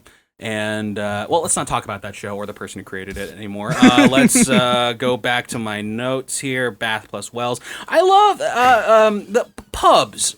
It's so cool. That Pubs is good, like, isn't it? Pubs is good. Pubs is so good. As I was walking around London, I was really thinking of, like, public house. Yes. We should have a space for people to kind of gather, right? Like, holy fuck, right? Why not? That's so... Britain's original third space being the place where also it is just constantly absolutely packed with drunk old men and smells of ancient beer and cigarettes. And no, I love the pub. The pub is Waitrose to me. It's so good. I think it is a valuable institution. And I thank Simon Pegg, Edgar Wright, and Jessica Hynes for introducing me to the notion of pubs, I guess, through their work. And Winchester, The Winchester. I mean, my God. I do. Yeah, they go to the pub I do think, a lot Libby, I know you're scared of zombies. I really do think that we need to do Two Bird Cinema Club viewing of Shaun of the Dead. I do think we do need to do that. It holds up, I would say. We do, and I'll be brave and I'll do it. It's got Dylan Moran in it, hasn't it? And I yes, it does. Adore him. Books. Black Books is on the list for sure. He has the best death in the movie. I'm sorry to spoil that he dies, but it's insane, so man. it's so fucking good. Anyway, speaking of beloved characters, let's play Charlotte's game, which today is a little bit different. Because it's actually Charlotte's personality quiz. I have made, and dear listeners, I've made this so that we'll put a link to this in the show notes. You can do the personality quiz as well if you want to. And the quiz is, which spaced character are you? If you do this quiz, you will find out which character you are from the TV show Spaced. This is my quiz that I have made, and both of you are going to do that. So let's we have Rocky here. We'll start with you, Rocky, but we'll flip over question by question. And yeah, this website's full of ads as well. So sorry for that. I was going to say, I'm also seeing that you can fly from Vancouver to Auckland for only $1,485 Canadian dollars. So and that's cool, and that's something our listeners need to know about. So first we have pick your favorite color. Nice and simple here. Right. We have gray, yellow, wine, eggshell, camo, pink, and green. And you'll notice that the green is red. So, Rocky, do you want to pick your favorite color to start us off? I'm going to pick camouflage. I'm picking camouflage. Okay, lovely.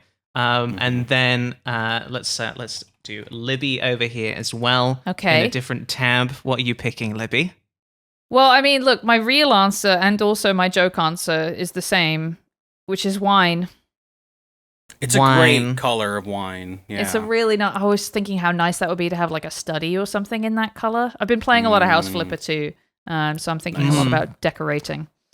Okay, next question is, what does your ideal Sunday look like? Is it gaming all day long, trip to the gun range, focusing on my art, getting shit-faced, making a delicious stew for my friends, sucking and fucking, shopping, or slinking away to next four, then we'll just leave that. Next four? Slinking away to next door where I have a secret second family and they call me by a different name. So Libby, which of these are you? Which of these is your ideal Sunday? What can I see Libby doing here? I mean, this would be this would be an amazing way for Lewis to find out that I have a second family on another four. Surprise.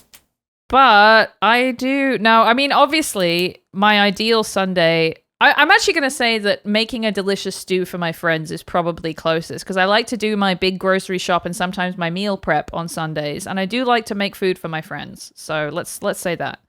Okay, we got making a delicious stew here for Libby. And then Rocky, what's your answer here? Well, what are you going to go with? I mean, ideally, I'd get to do all of these in one Sunday, but I suppose I will stick with...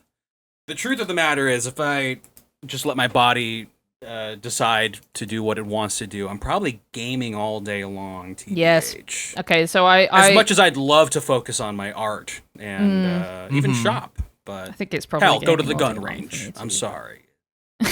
It's all right. I'm unfortunately good at it. All right, let's go. Keep going. Gaming all day long. Okay. Third question. This is where we take a little turn.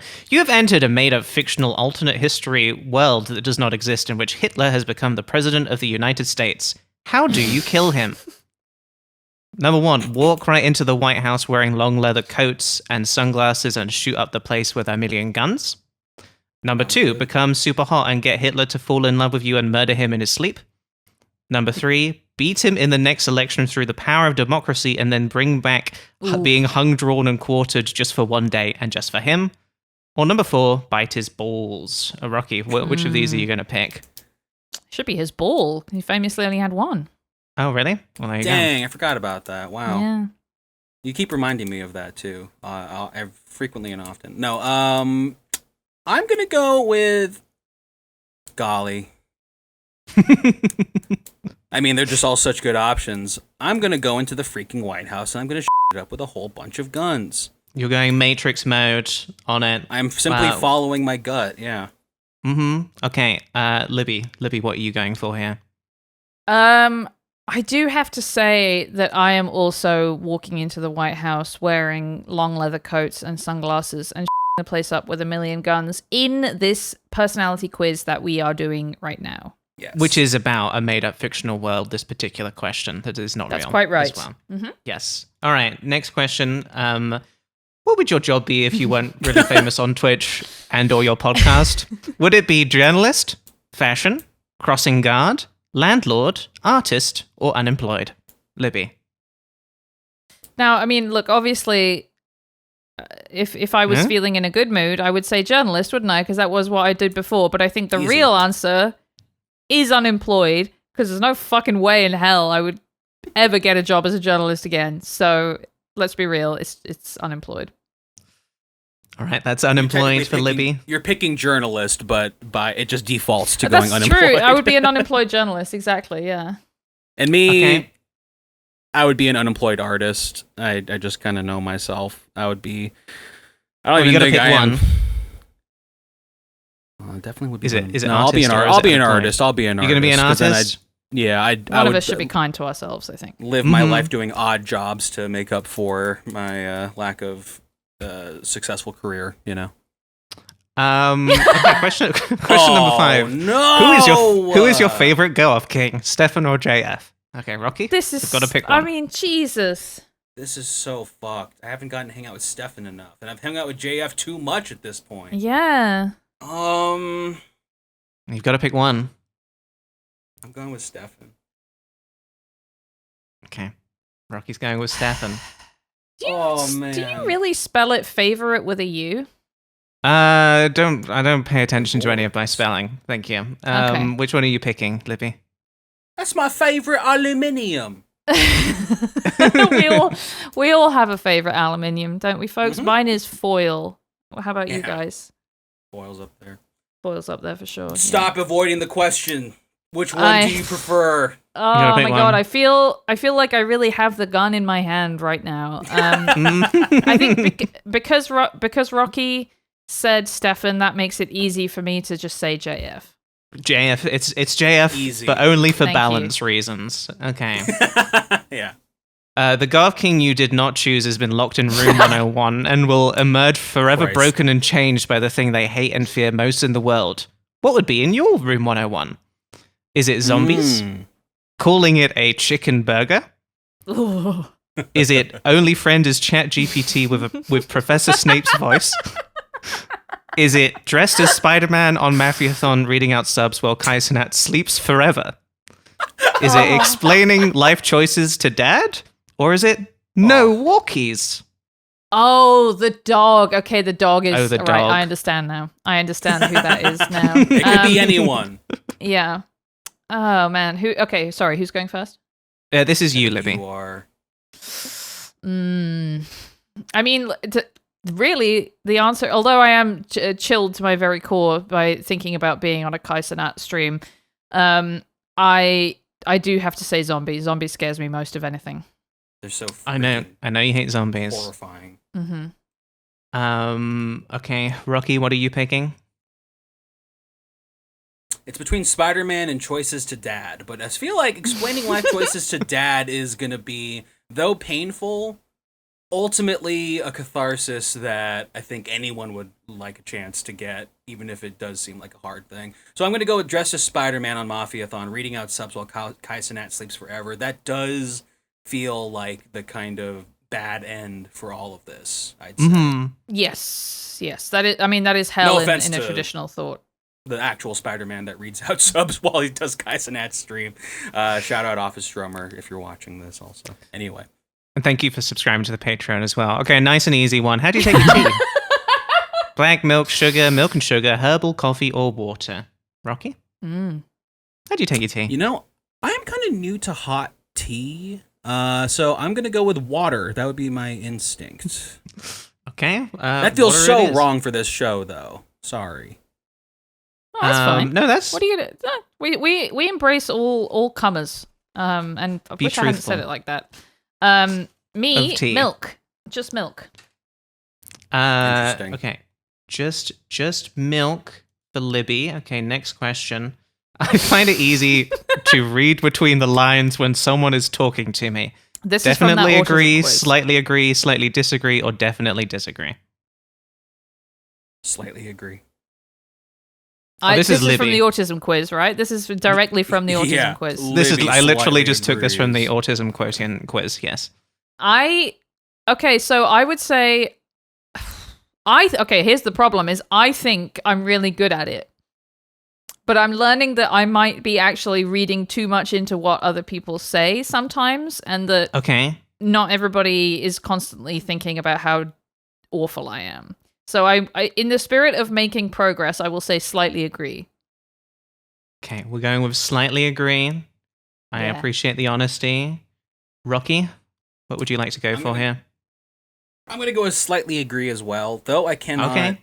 say that I'm an expert in knowing exactly what's on people's minds. I am more and more aware of the universe of interiority that comes in talking to someone. I'm just like, I have no idea what you're actually thinking right now, but I hope I'm not annoying you. I'm sorry. It was really fun for me to go through every character as well and figure out like what level of autistic I thought they were based on this one. Did a great job. Okay. Oh my All god. right. Oh my god. If you had to guess the length of my penis brackets flaccid, and if you don't guess, I'll be really mad at you for a week and not do the podcast, which will be fine because we are a week ahead, but getting a week ahead took us like 2 months, so that'll be really annoying. my How long is my penis? Is it 1 inch, 1 meter, minus 4.5 inches, brackets vagina? Is it turn your head and walk away knowing that it will make the next week a living hell for both of us, but you're a true friend who understands that you should not encourage me to ask such questions and that I will understand that in the coming years? Or is it, it's like a Ken doll down there? This is Rocky first.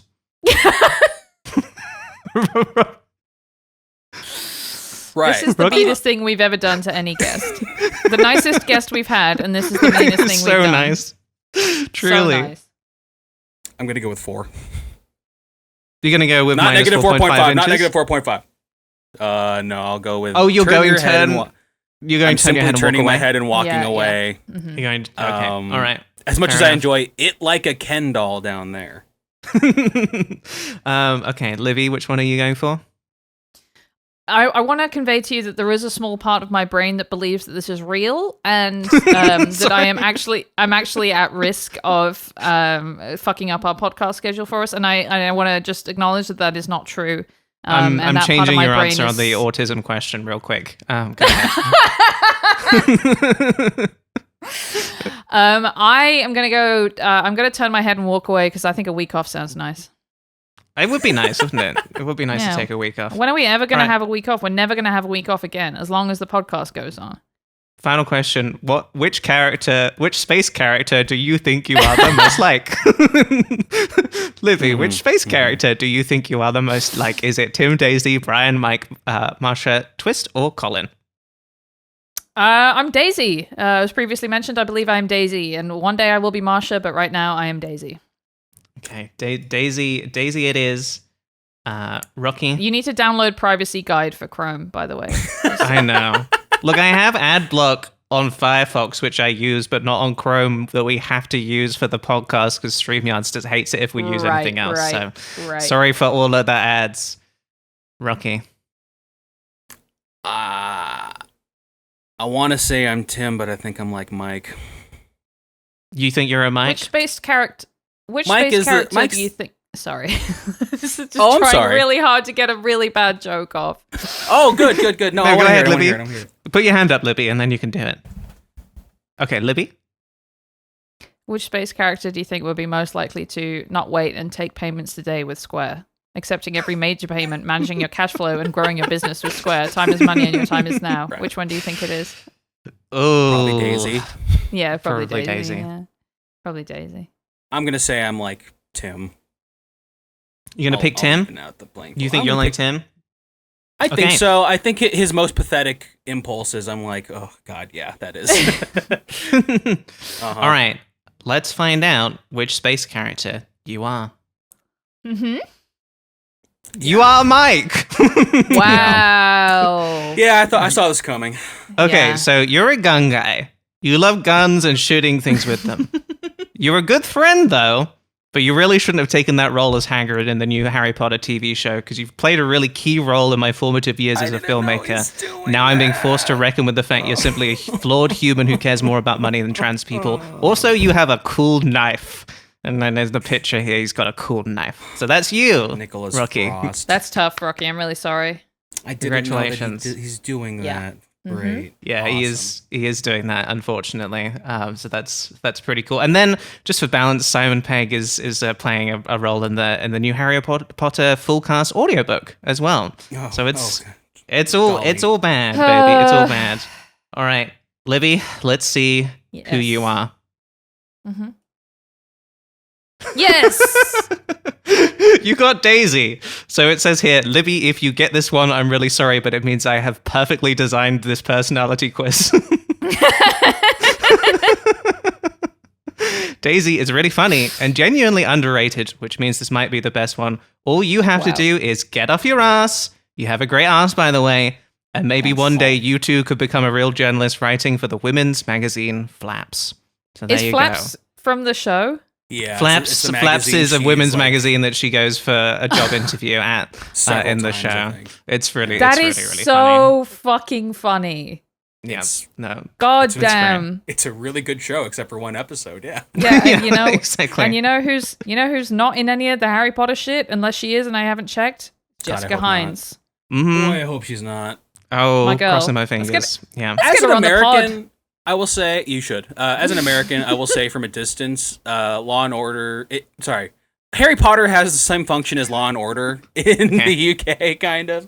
So it's like, you know what, British actors. Yeah. I get it. This is kind of a thing that they have to do. Right. But boy, it's unfortunate how much that and the creator are just kind of constantly in the narrative of all of it. And Yeah, For in real. fairness, like there is like I don't think there are enough ways to consume Harry Potter yet. I think is the key thing. it's unfortunate. So I think oh my it's God, really good that they're making the TV show because that'll be a new way to do it, and then a new version of the audiobook as well with a new full cast. I mean, finally we'll be able to get enough ways to enjoy the wonderful story of love and magic and such. Yeah, absolutely, and chosen ones and everything, and you know, it's infected my hobby as well. They've made a Harry Potter pinball machine, and I've decided to end my life. So I'm going to. I'm simply gonna say thanks for having me on the show. Oh, thank you so much, Thank Rocky. you. Thank you so much for coming on the show as well. I want to flag again.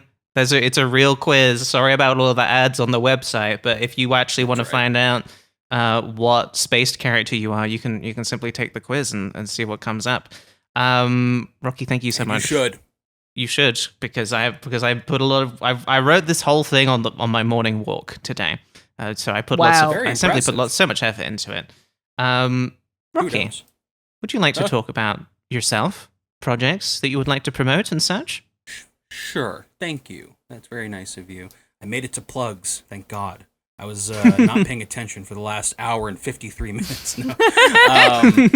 I'm one of the creators of Everything Now show. It's an interactive comedy show we do on Twitch 5 nights a week. These two have been on it and have been hilarious, and many other people have been on it and have been hilarious. It's a fun time. Please check it out. And also, I am a filmmaker. I co-directed and co-wrote a movie that is coming out. We're kind of waiting for some sort of online deal thing that I don't know much about, but I wrote and directed a feature film with a friend with many friends, and I'm very excited for people to see that. I'm on Letterboxd, Ronky, Roncky. Gotta promote the Letterbox, man. You're really good on Letterbox as well. I really love how Thank thoughtful you. your reviews are. It's very nice. I get so bogged down by writing anything at all, but when I do have the time and forethought, I mean, film journalism and video game journalism were my first loves in this media world. So before I became someone who wanted to create, I was very much like, I'm like going to be a little journalist. I'm going to be a little, like Jeff Gerstmann or like Roger Ebert or something. So I like writing about movies a lot. Whenever I have the time, follow me on Letterboxd. And on Instagram, I'm the Lawn Wrangler. Do you ever wrangle a lawn? Not enough, honestly. I'd say it's almost stolen valor for people who mow lawns, but it's a reference to Bottle Rocket by Wes Anderson. So that's Wow. I'm just a product of things Classic like Spaced, reference. unfortunately. Exactly. Yeah, right. Yeah. We love yeah, a good yeah. reference, don't we, folks? Don't we? Well, Love it. Here's a reference for you. I'm gonna reference you over to our Instagram, I guess. What's all this pod at Blue Sky, and on Instagram as well. And then please, if you want to get in touch with us, I also reference you to our email address, whatsallthispost@gmail.com. You can send us ideas for British Thought of the Week, or just tell us that you like the podcast. We like that a lot.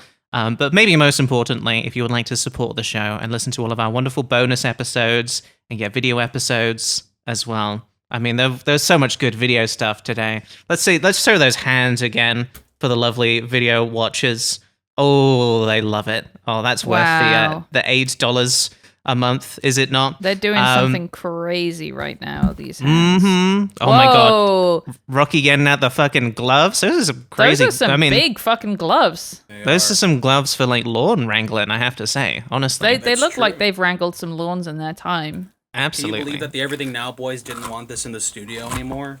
It does. It looks a little bit. Okay. So it's got fingernails. It's a creature glove. Hands. I see ASMR now. for everyone. Oh god. Yeah. Just rubber being separated from itself. That is what good glossy sounds like. Anyway. Anyways, patreon.com/what's all this then. Thanks for listening, everybody. We'll see you next time. Bye-bye. Goodbye. What's all this then? What's all this then? What's Mr. B? What's a cup of tea? What's mushy pea?